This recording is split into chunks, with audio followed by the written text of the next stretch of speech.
Welcome to నిఘా నేత్రం news.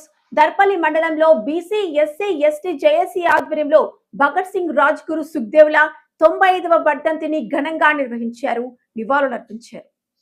Gandhi విగ్రహం దగ్గర సాయంత్రం కొవ్వొత్తులతో నివాళులర్పించారు.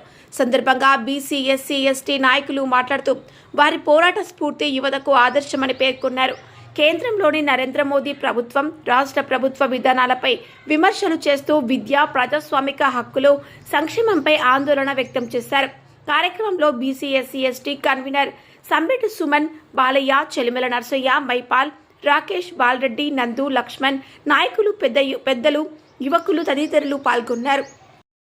ఎస్సీ ఎస్టీ బీసీ జేఏసీ ఆధ్వర్యంలో మా యొక్క బీసీ సోదరులంతా కలిసి ఈరోజు భగత్ సింగ్ వర్ధంతిని జరుపుకోవడం జరుగుతూ ఉంది.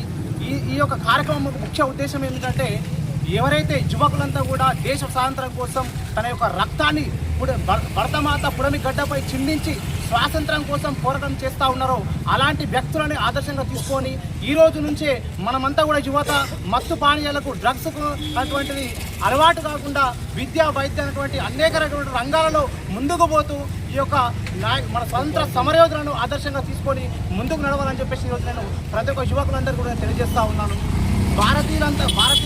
భారతదేశానికి స్వాతంత్రం తీసుకురావడానికి స్వాతంత్ర యోధులు చేసినటువంటి ఈ యొక్క పోరాట ఫలితమే ఈరోజు మనము దేశ స్వాతంత్రం. అలాంటి స్వతంత్ర సమరయోధులకు ఈరోజు మనము స్మరించుకునేటువంటి విధంగా మనం ఈరోజు ఈ యొక్క భగత్ సింగ్ వర్ధంతిని జరుపుకోవడం జరుగుతూ ఉంది. బ్రిటిష్ వారి పరిపాలనకు వ్యతిరేకంగా ఇంకిలాబ్ జిందాబాద్ అటువంటి నినాదాన్ని ముందుకు తీసుకొచ్చి యువతలందరికీ కూడా ఈరోజు ఆదర్శంగా నిలిచినటువంటి భగత్ సింగ్ యొక్క ఆశయాలను యువకులంతా కూడా సాధించే వరకు పోరాటం చేయడం నేను తెలియజేస్తా ఉన్నాను. ఇంకిలాబ్ జిందాబాద్.